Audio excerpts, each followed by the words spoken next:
Good evening, Hoyenand, Dumelang Bagaitsu, Sanbonani Bagiti. So good to be with you again tonight. You have an experience, you are going to have an experience, you are going to learn and enjoy yourself tonight. We want to welcome you. And my co-pilot is here with me tonight. And he's going to pass his greetings and welcome you. And then we're going to introduce our guests. Tonight is a special night because we don't have one guest, but we have two guests. So we're looking forward to hearing what our guests are going to say. And something special also, we have a video for you tonight, something that we don't always do. So those who will miss tonight are going to miss a lot. But before we hear from you, my colleague and my co-pilot is going to say hello to you and welcome you also.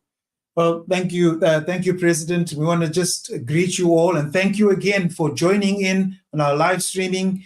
We want to just appreciate each and every one of you that join in, members, supporters, and those who are just interested in the ACDP. We are living in interesting times. What the Bible actually calls these end times. We've got wars and rumors of wars. And I think certainly it's a time where you and I just need to be looking unto the hills from whence comes our help. But let me also say, South Africa needs the ACDP and the ACDP needs you. And so as we tune into this power-packed program, invite a friend and enjoy. Back to you, President. Yes, good evening. Who is the first one to send greetings? Let's see. Kaz van der Bijl-Meth. Good evening, Mr. President, our Honorable Deputy President, Mr. Wayne Thring, and my ACDP family. Greetings to you all from Port Shepstone. Thank you so much, sir. Corinne de Klerk. Good evening, all. Yeah, and we have JJ Skulls. Goeienaand, President. Alessian Fario. Wonki Ngoko. Evening, President, co-pilot DP and ACDP family. And then we have Joy Peterson. Good evening, Mr. President, DP and ACDP family. Shalom, Joy, please, Cape Town. Norman Fanam Konza, Shalom, Shalom, Honorable President, Honorable DP, and the lovely ACDP Solution family. And then we have Nora Mali Tinyiko. Good evening, our President, co-pilot, and ACDP family. Great to be together once more. Good evening, Nora. Rodilov, Friede, and Gesondheid aan President Michue, DP and ACDP family, groete uit Kimberley and the hart van die Noordkap. Hy is baie mooi Afrikaans, meneer die president. And then we have Cranston Holland, Ramsey. Good evening, Reverend Meshwe, DP leadership and ACDP family. God bless you all. God bless you too, Cranston. Joseph Timlet. Sanbonani, President and DP. Sanbonani. Yeah, okay, others did not make it. We will end with those because we have a number of good speakers lined up for us tonight. But before we introduce our guests, I heard this week that some people are disappointed with us. They say, the ACDP has capitulated. The ACDP has now joined the New World Order, guys, because of the charter that we signed. Obviously, I have to repeat some of the things we said, even on the day we signed the charter. We said, and I said, ACDP did not and will not sign any coalition agreement with any political party. And when I said those words on Thursday, Mr. Steenhuisen was standing next to me. Yeah. And I said, even Mr. Steenhuisen of the DA, we are not going to sign a coalition agreement with them. I said that. Prior to 2024. Correct. Yes. We won't do that prior to 2024 elections. And if we can be honest with you, there is no political party now that we know of that can withstand the New World Order agenda publicly. You know, secretly, some people would say, we don't agree with that, we don't agree with that. But to stand publicly the way the ACDP is doing, I still have to find if there is a man or a woman who on a political platform can stand and say, we will not go the New World Order way, we are not part of that, and we are not going to be part of that. So please be at rest and know that your leadership loves Jesus, and because of our commitment to Christ, such a thing will not happen. Now, shortly, the Charter is a kind of a forum where a framework is being drawn by different political leaders who say, we want to get the ANC out. We are tired of the ANC. And obviously, there will be something wrong with you if you are not tired of the ANC. We all want to get the ANC out. So they said we need to make rules, put rules together so that if there is a need for a coalition, we will not have time, we will not worry about when are we going to start negotiating, when are we going to put the rules together.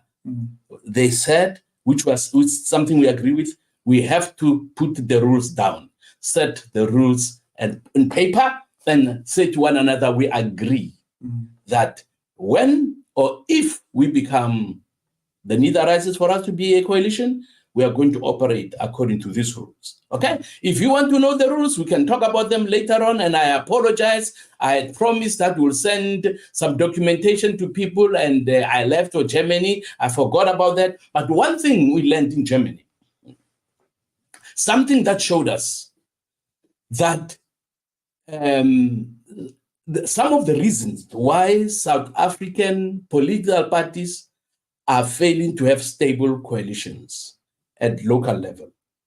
One of them, they said trust. If you don't trust one another, like in a family marriage relationship, that marriage won't last if there's no trust. So they emphasize the issue of trust. And they said, if you trust one another, you talk about something, you agree about something, and there happens to be a difference, you do not go outside and tell the public where you disagree. You don't leak out information. Now, it's happening a lot in South Africa. It's happening a lot. You discuss something, even before you leave the door, the media knows. While you're discussing, some people are tweeting and telling some journalists what is happening. They say, no, that is going to be a disaster for any party to follow. And then they also say there must be respect for each other. Now, you know that ACDP is very strong on respect. We respect God, number one. Respect is on 4 levels. Firstly, level number 1, we respect God. Level number 2, you respect yourself. You cannot expect people to respect you if you don't respect yourself. Number 3, respect for your neighbor. Respect for your neighbor. That's what Jesus taught. And number 4, respect for property. We do not destroy property in the ACDP. We disagree and we condemn those who destroy property. Okay, so they said respect, and the third one, because of time, I don't want to dwell on that. They said there must be commitment. If there is commitment and there's a disagreement, people are going to say, the individuals that disagree are going to say, we are going to work on this thing until we get it right. I'm committed to make this thing happen. I'm committed. So commitment is the one important thing. But last thing I want to say about the importance of having these rules. Do you know that if the ACDP was not there when the South African Constitution was written, there would have been no religious party or Christian party in South Africa? Think about it. When the rules and the Constitution was written, we had to be there. I fought for the removal of secular state from the Constitution. That is why today we have ACDP. If we were not there, it was not a coalition. It was just political parties that met together to draft the rules and to draft the Constitution. So if anybody says ACDP has formed a coalition before the election, tell them, please, please, please don't take us backwards. We want to move forward. We want to do our best to ensure that the ACDP it becomes one of other groups, other political parties, or become the main one that say ANC, go and retire, go and enjoy stolen money, because there's a lot of money that has been looted, go enjoy the stolen money, but we'll recover that money also. That's a warning that will be given also when we say to them, go and enjoy that stolen money. Okay, now let's come to our guest. The first one I want to introduce is a neurosurgeon, a person who understands the brain, a person that can analyze your brain, operate you, and when you have challenges to the brain, this is the man, Dr. Herman Eerdelen. He's a friend and a member of the ACDP, for your information. So, Dr. Eerdelen, thank you very much for being with us tonight. You know, when I heard that now they are predicting that we are going to have monkeypox in the country, I called Dr. Eerdelen and said, when COVID was first introduced to us, I nearly said it was manufactured, but when it was first introduced to us, the public was not warned about what was coming, how to protect yourself, what to do. They did not want to warn us. And ACDP challenged government. At least other countries are telling people the kind of vitamins they can use to increase their immune system. But our government was quiet. So now that they're talking about monkeypox, we are not going to have this thing facing us ignorant. We have to know what to do, but focus especially on masks. We have been hearing stories about masks. So I said, Dr. Eerdelen, help us, please.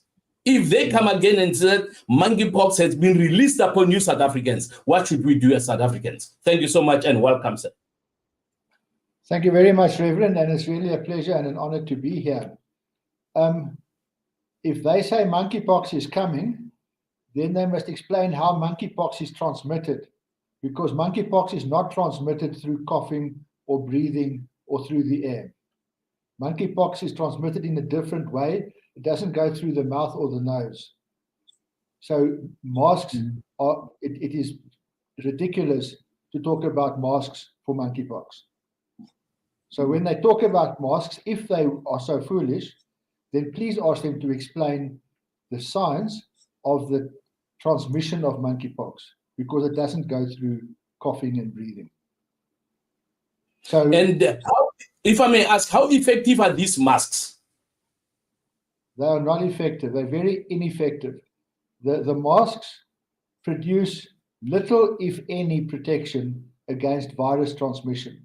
So we were all told, not only told, forced to wear masks during the COVID lockdown. When I was allowed to breathe normal air when I was at home, but as soon as I went out, as soon as I was in the company of anybody else, if any other people came to my home, I had to put on a mask by law. And if a policeman found me without a mask, I would get arrested.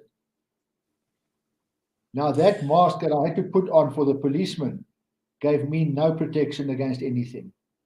And nor, in fact, did it protect the people of South Africa from the COVID waves.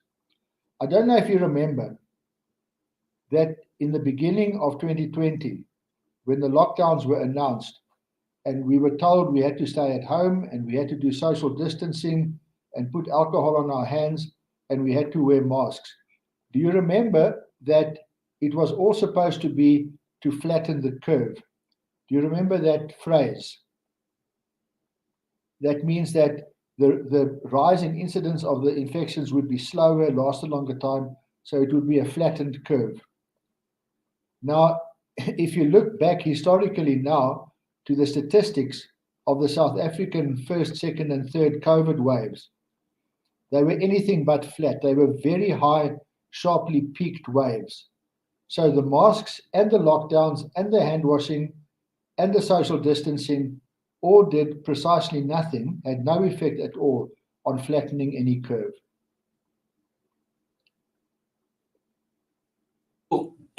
If they do say, or government does say, monkeypox has arrived, should South Africans fear, or what must you do? What must they do? Reverend, I'm not an expert in sexual disease transmission, But to the best of my knowledge and reading, monkeypox is transmitted by sexual activity, not by anything else. Activity. Yeah. That's interesting. Yeah. So then should people not have sex then? No, of course, people can have sex with partners who they know are safe. You know that the big outbreak of monkeypox was traced to an island party. It was a party of homosexual males who came together for a huge celebration on a little island. And there was indiscriminate sex among many partners from different parts of the world who came together in that place. And people who then went home from that place carried monkeypox with them. So you should not have sex with somebody who comes from a different place, because you never know if they may be contaminated with monkeypox. That's very interesting. Thank you very much. Once they report that monkeypox has come, we must send those monkeys back to the jungle. All right? Yes, yes. And also, by the way, there was a big warning: monkeypox is coming, it's coming, it's coming. But that's a long time ago. It never came. So they lied to us again. And then they spoke about Marburg virus also? Yes, also, but it never came. South Africans must just decide, I'm not going to be fearful. Christians must know that God did not give us a spirit of fear, but the spirit of power, love, and a sound mind. You hear it now from a neurosurgeon who is a doctor, qualified doctor, is a specialist. He understands. So no fear. Christians, no fear. Thank you very much. If you have a question, you can send your question and we'll pass it on to Dr. Edeling to answer your question. Yeah. Could I ask a question, sir? Just before Dr. Edeling goes. Dr. Edeling, could you just tell us about the contract that South Africa signed with the pharmaceutical companies before we say goodbye to you, sir? I will do so. If I could just make one final comment about the masks, please. Yes, sir. Do you remember also when the pandemic was first announced, our very authorities said we have to wear masks? No, they said we mustn't wear masks because they don't work. The professors, health authorities, the Department of Health all said masks are ineffective, and they were right when they said that. And then suddenly, after Dr. Fauci said, no, everybody has to wear masks, then everybody in South Africa also said we have to wear masks. It was a lie. The masks have not helped. And whenever any new virus comes to South Africa, which it will, masks are not the answer, nor are lockdowns. The answer, as you said, Reverend, is to trust in the nature of God and our protection, which is our immune system that God has given us to protect us from infectious diseases. But in order to respect that, we have to be healthy. We can't become overweight and drink too much and take drugs and be sickly, because then it's more difficult. We must be healthy. So we must eat well, we must exercise, we must have a healthy lifestyle. But also our immune system needs particularly vitamin D and zinc to be strong. Vitamin C also helps. So vitamin D, zinc, vitamin C, and then silver inhalations or silver swallowed, nanoparticle silver, colloidal silver, is an extremely valuable ion. It's just silver molecules that protect from any virus infection. So with good health, those a few essential vitamins and silver, you have got a very, very good chance of withstanding any virus infection. And that is what we should do. Thank you. Okay. Thank you. The contract? To your answer about the contract, it is an abomination, in my view, that our government signed that contract. Because by signing that contract, they sold the public of South Africa down the river. The contract that they signed with Pfizer, which has become available to the public under a court order by a case applied to by the Health Justice Initiative, and which is publicly available, has got many remarkable things which no responsible government would ever have signed. In particular, the product that they bought was not specified. The contract says it will be specified in annexure so-and-so, and that was never there. So in the contract, it doesn't even state exactly what is in the product. Secondly, it states explicitly that the long-term effectiveness and safety of the product is unknown. It was bought for a huge amount of money, and they bought an unspecified product of unknown effectiveness, unknown safety for a huge amount of money, and then they gave total immunity to the manufacturer in case it caused any harm. And so because of that contract, if you are hurt by a vaccine, and there are many South Africans who have been hurt seriously, some have died, some are permanently disabled. For those people who are hurt, they don't have any claim against Pfizer or Johnson & Johnson. Our government waived our right to claim from the wrongdoer. The only right of access that people have is to our own government. And of course, the government of South Africa doesn't have its own money. The only money it has is taxpayer money. So therefore, the government said, okay, Pfizer and Johnson & Johnson, if your product hurts our people, then our people's taxpayer money will pay for that damage. It is an abomination.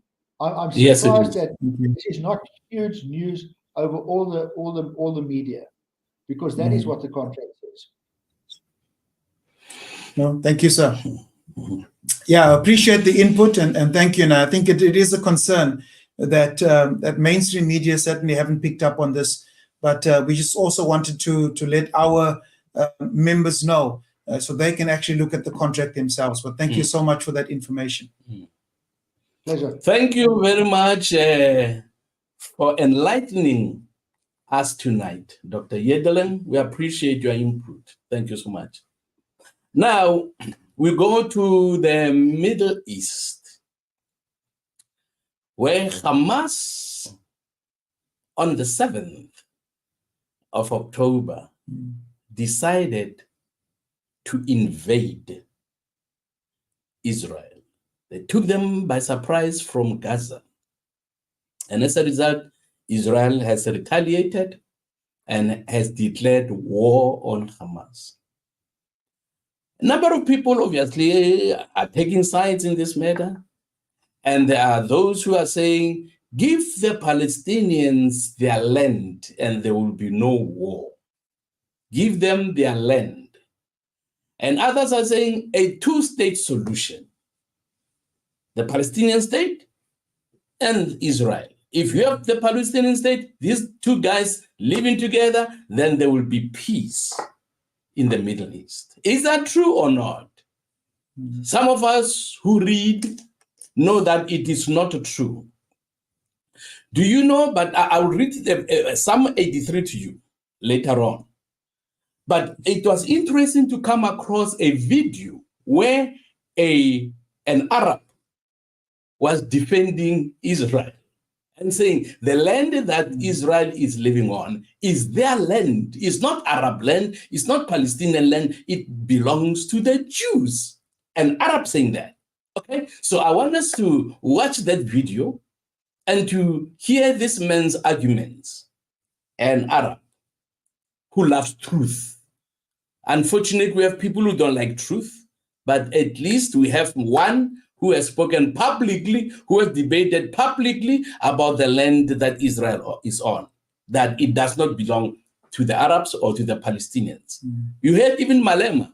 Malema even says that land belongs to the Palestinians. How ignorant that young man is. And he has claimed that if they win, or when, actually, did he say if or when? When they win elections next year. When they win elections next year, they are going to arm Hamas. Yeah? They are going to arm Hamas. They are going to give Hamas weapons to annihilate, to finish off Israel. I said to a few people who are talking about removing Israel from their land, God-given land, try and remove God from his throne. Try. Anyone who can succeed to remove God from the throne, maybe they can succeed to eliminate Israel. Impossible, sir. Thank you. Impossible. Impossible. Okay. God is on the throne and he has said, no weapon formed against those people, the Israelis, shall prosper. He said, no weapon. Whether it's Hamas weapon, Iranian weapon, Russian weapon, whoever. He says, no weapon will prosper. So that's what God has said. That's why we know that Hamas will never succeed. Malema is dreaming when he talks about governing South Africa.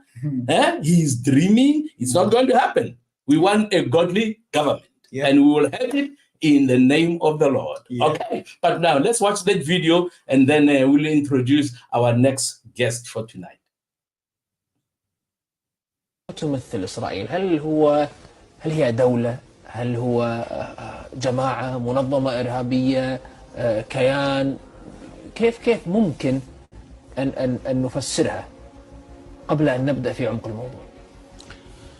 دولة إسرائيل شئنا أم أبينا هي دولة مستقلة ذات سيادة، لها وجود ولها مقعد في الأمم المتحدة، وأكثر الدول المحبة للسلام والديمقراطية تعترف بها.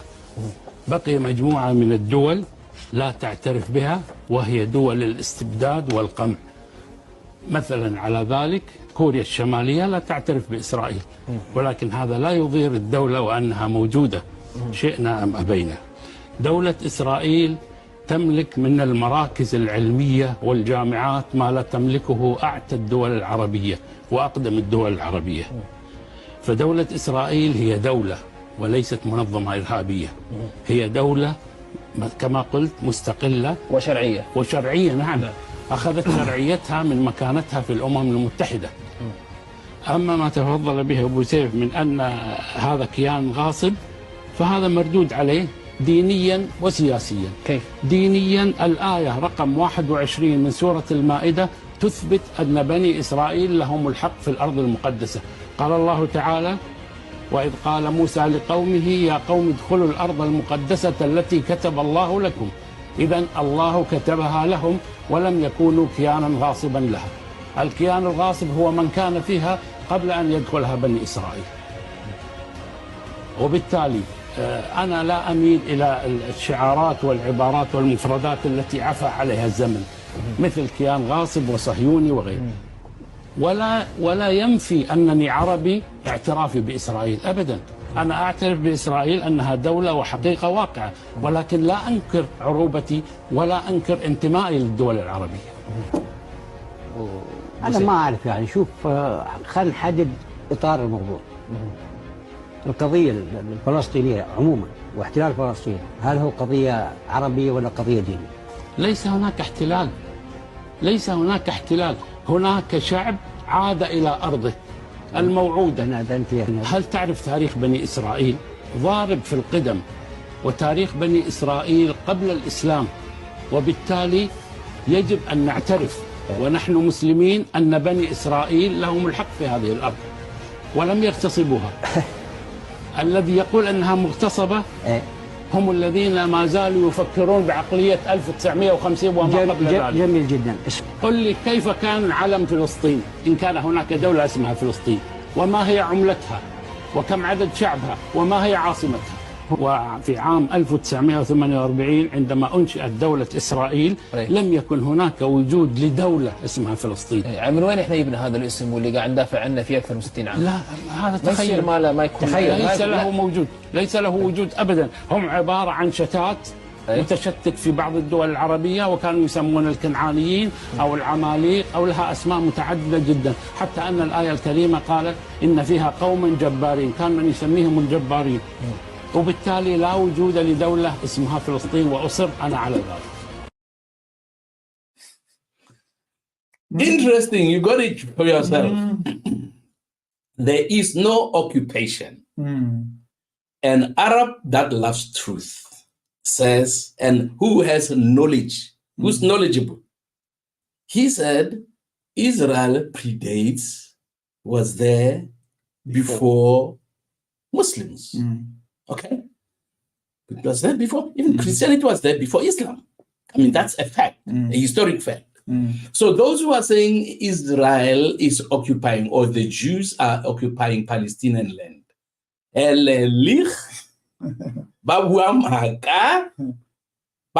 amanga.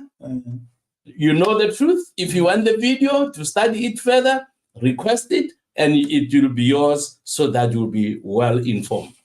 Now, our next guest was a Muslim himself, okay? A former Muslim who today is a preacher of the gospel of Christ. We have a minister, Marco Kiroglu.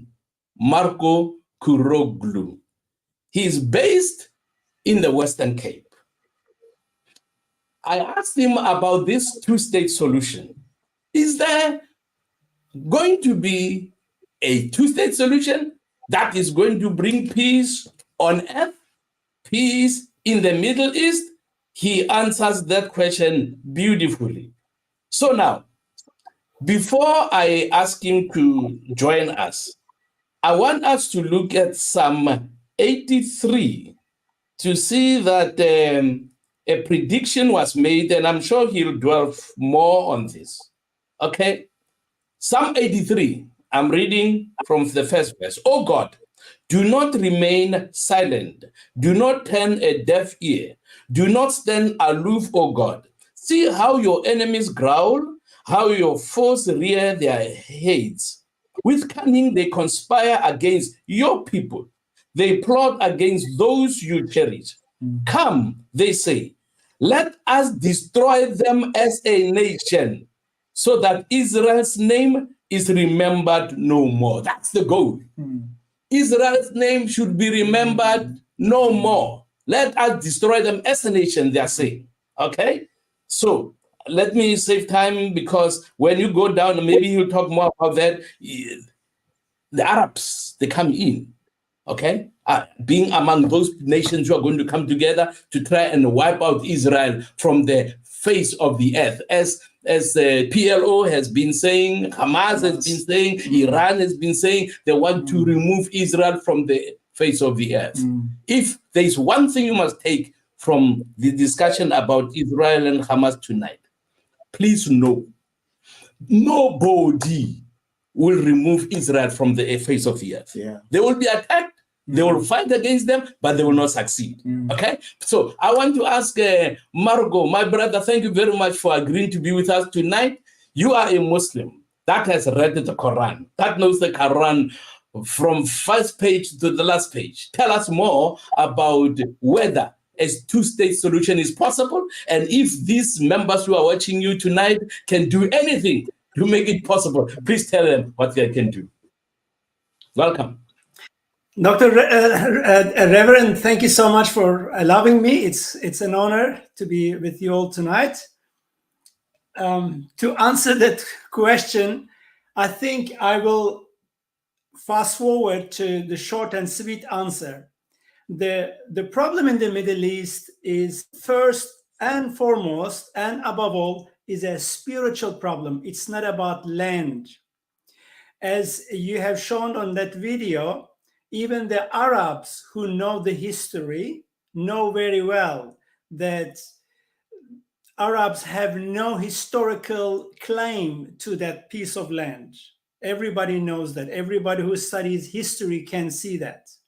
I was born in Turkey. I grew up there before I became a believer. I became a believer there in Turkey, and I served there for about 6 years before the Lord called me to South Africa. And so I know what I'm talking about. The war we are witnessing right now is only because of a deep spiritual hatred of the Jewish people.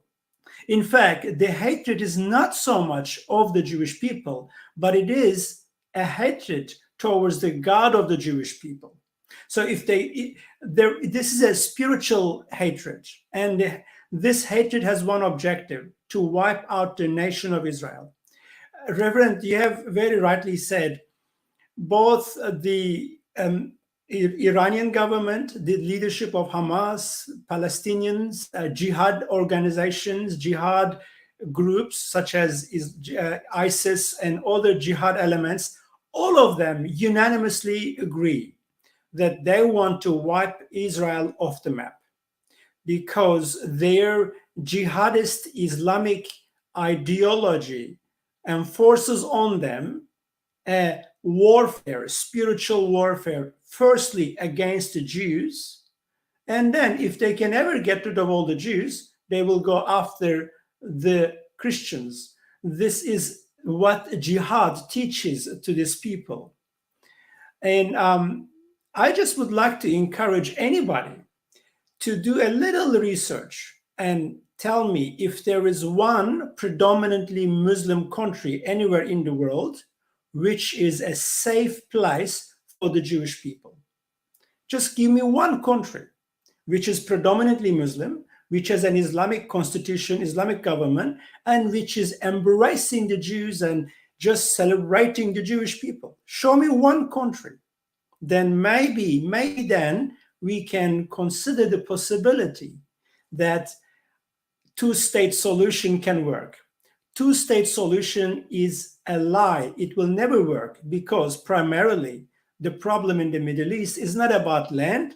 It's about Islamic obsession to wipe the Jewish nation off the map, completely eradicate them. That's their objective. In fact, you might have realized after the war began, after the Israeli army started raining down missiles in Gaza, international organizations has been pleading with Egypt to open the Jaffa gate, the Jaffa border crossing, so that the Palestinian Gazans, the civilians in Gaza, the 2.4 million people in Gaza, can flee from the raining down missiles that is coming from Israel as a retaliation to this Israeli invasion, Hamas invasion of Israel. And guess what happened? The Arab leaders of the Middle East came together, discussed this matter in all the length and breadth of it, and they decided they're not going to open the border crossing of Gaza, and they're not going to let the Muslim people whom they claim their brothers, they're not going to let them out. So the 2.4 million Muslims are trapped in Gaza because the Muslim leadership of the Middle East is not allowing them to get out. The same thing is true for the Palestinians. The same thing is true for the Muslim Arabs living in Israeli territories. Why then is that these Islamic government leaders keep their own people in these in these territories, which is historically the land of Israel? Why do they do that? They do that because they don't, first of all, they don't value the lives of their own people. Secondly, they use their own people as an excuse to attack Israel. So there is a very dirty, ugly international politics being played out right there, right in front of our eyes. I feel sorry for every Muslim, every individual Muslim individual who are being killed or whose houses are being destroyed in this current war. I feel sorry for them. But I wish their own leadership was a bit more sympathetic towards them as much as we are. Their own leadership is intentionally keeping them there and not taking them out, not allowing them to get out. So these people are trapped there, unfortunately. On the other side, this is the land God gave to the Jewish nation. Israeli nation has a right to be there. Just like every other nation, they have an entitlement to national safety and security. So this war is not about Israel invading their land, but in fact, it's the exact opposite. This war is Israel trying to maintain safety while the immigrants in their own land are attacking Israel. The people in Gaza are immigrants. The people in Palestinian territory are immigrants. This is not their land. Even the Arabic leadership know this, but they are using these Muslim immigrants as a weapon against Israel. They are weaponizing their own civilians. They are using them as a weapon against Israel. And this is a very powerful weapon. Through this weapon, they are garnering international support.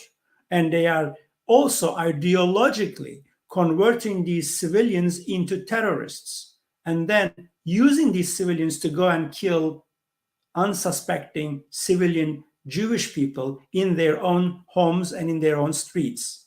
It is exactly as Reverend Meshu, you have very rightly read Psalm 83. What we are witnessing right now is the direct fulfillment. As far as I'm concerned, it is a direct fulfillment of Psalm 83. Psalm 83 is a prophetic psalm. We understand by carefully studying the Bible prophecies pertaining the end times, we understand that in the end times, there are going to be 9 major wars the nation of Israel will have to fight. And the first one of the end time wars for the nation of Israel, the very first one, is the Psalm 83 war. Psalm 83 war is a war of the Muslim Arabic peoples who are living within the borders of Israel or who are living in the immediate vicinity of Israel.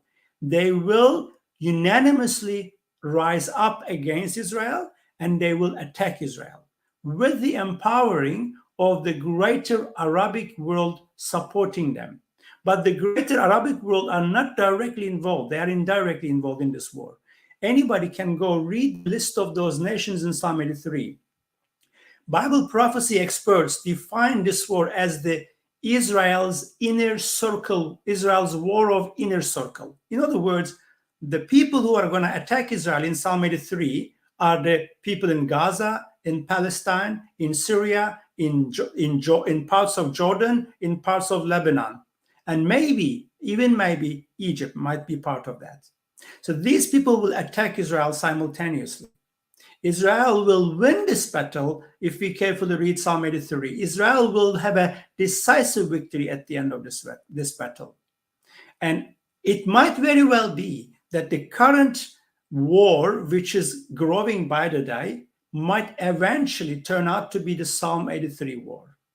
If that is the case, at the end of this war, as King David is prophesying and praying, I also join him in that prayer and I say, Lord, let the Muslims and Arabs who are attacking Israel, let them turn to the God of Israel.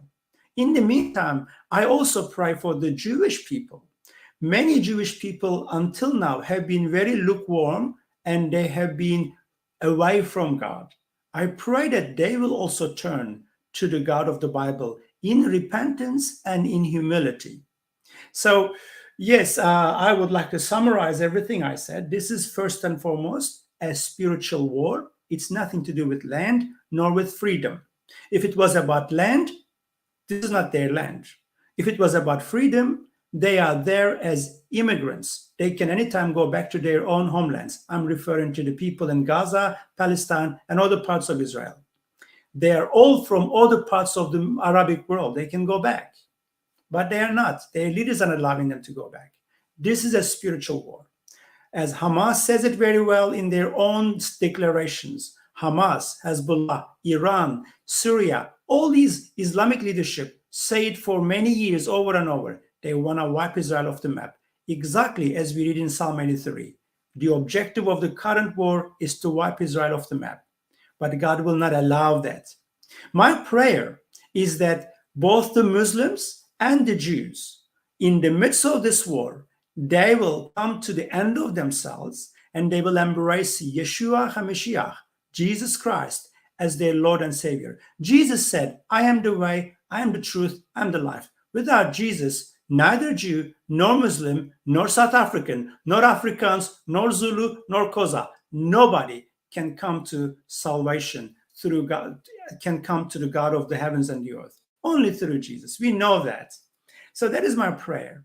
And secondarily, here in South Africa, I really hope that the people who have 2 brain cells will be able to put the 2 together and see that this is not about land, nor about freedom. This is a spiritual warfare.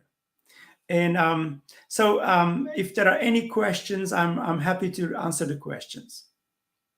Thank you very much, Marco, for that insightful info you have given us.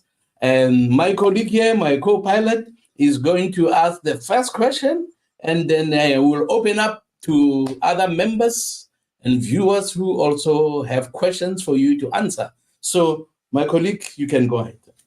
Thank you, President. Brother Marco, two questions actually, if I may. The first has got to do with whether there's anything within the Muslim faith, the Quran, or their literature, which says that it is an indictment to a Muslim where they have living together with other groups, where the one has the land and the Muslim doesn't. It's an indictment to them if that happens. And it also, in that case, would show that the Muslim God then is not true. And so in order to prove that the Muslim God is God, that they have to remove that particular group from the land. So that's just the first question, because you mentioned that it's a spiritual war, and that doesn't have anything to do with that particular doctrine. That in order to prove that the Muslim God is God, that the one group has to be removed from the land so that the Muslims are the ones who actually own the land. The second has to do with a statement that you made about first the Jews and then the Christians. I heard a statement, first the people of the Saturday and then the people of the Sunday. So is that also something within the Muslim doctrine or Muslim sense of belief, that first they will deal with the people of the Saturday, which is Jews, and once they've done with the people of the Saturday Jews, they will then come after Christians? So I just want to know whether there's any truth in that. All right. Okay, let me first answer the second question, and then I will go back to the first question.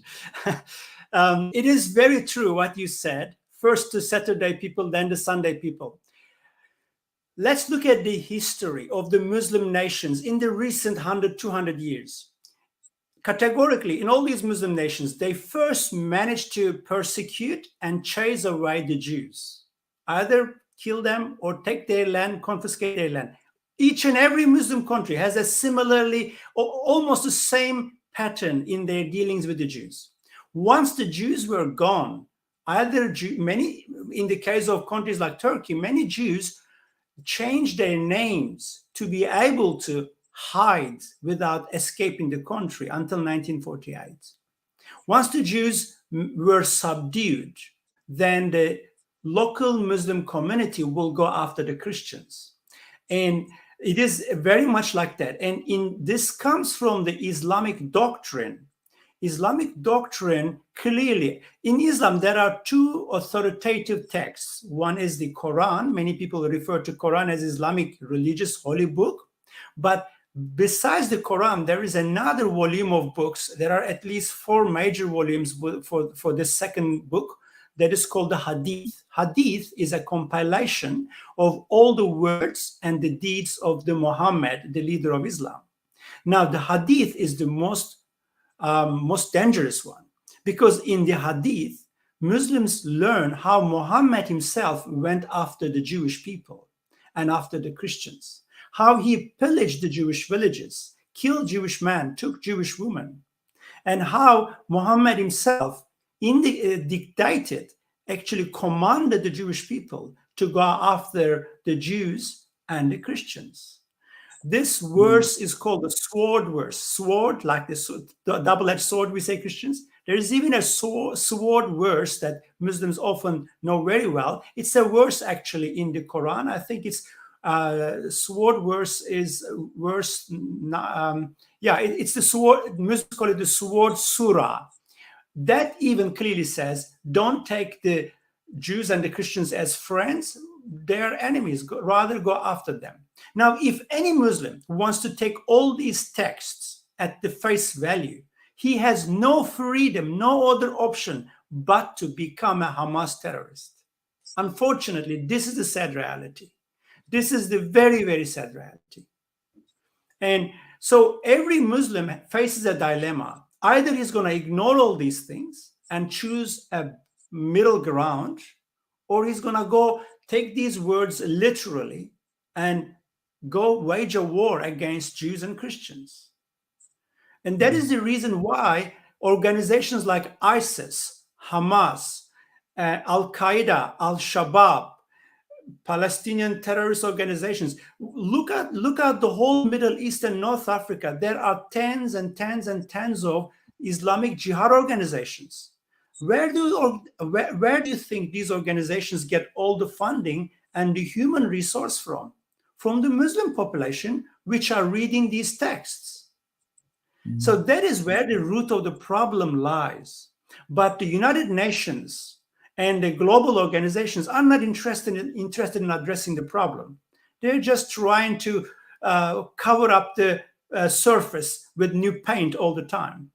But the problem is deep beneath, still standing there. Now, going back to the first question about the land, the Islamic Middle Eastern worldview is a very much shame and glory based worldview.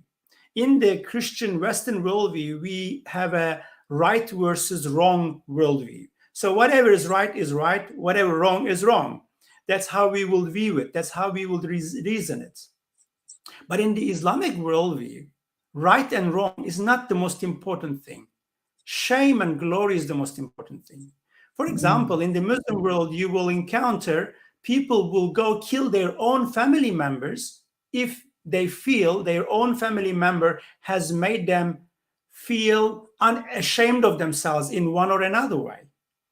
So now they need to save their personal honor, and they go and kill the person who has ashamed them. This is called the shame and honor culture. Now, in the Muslim worldview, shame and honor culture is really the backbone of their logic and reasoning. In a context like Israel versus the Muslim immigrants in the land of Israel, this shame and honor reasoning plays a very big role. Of course, it goes without saying that the Palestinians and the Gazans feel embarrassed, put down, dishonored by the Jews who came down to this land in 1948 and reoccupied this land after hundreds of years of this land being occupied by Ottoman Empire, which was a Muslim empire. Now comes the Jews back and take the land, as if it is not bad enough that these foreigners come and put the Muslims in a shameful position. To make the matter even worse, these foreigners who came from away happens to be the Jews, which is the target number one in the Islamic writings, in the doctrine of this religion. So now they have a double reason why they go after the Jewish people. They feel their honor has been trampled down by this Jewish people who came in 1948. That is number one reason. Number two, they have a religious ideology that commands them, that instructs them to go after them. So everything else is just a makeup. These two reasons are the real reasons why there is war in the Middle East, and the war in the Middle East will not come to an end until Jesus Christ comes back. Yeah. Thank you, sir. Yeah, no, thank you very much. People have to know that this war is definitely not going to end. You are right, sir. You are correct. This war will only end when Jesus Christ, the Prince of Peace, appears. Thank you very much for your input, sir. We are learning a lot. Our people are learning, and somebody sent a message saying thank you for educating us. Yeah. Now, if there is one more question, we have 3 minutes left. Who has a question for this remarkable man of God? Okay, you have Kaeli Mangele. She says, which document can we get more information about the history you were talking about? Bishop Mangele. Yeah, that's from Bishop Mangele. Which document can you refer our people to get the information that you are sharing with us? it's not just one document. What I just shared with you is a summary of my nearly 20 years of learning. So to be able to understand this, one really needs to go study the history, first of all, really just plain history from objective sources. And secondarily, please go read the history of Islam. You can read it from the Islamic authors. Islamic Arabic historians themselves will tell you in what date Islam was invented. For example, Islam was invented in 600 AD. 600 AD, 600 years after Christianity began, Islam began. Can you see? Jewish people predate Christianity thousands of years.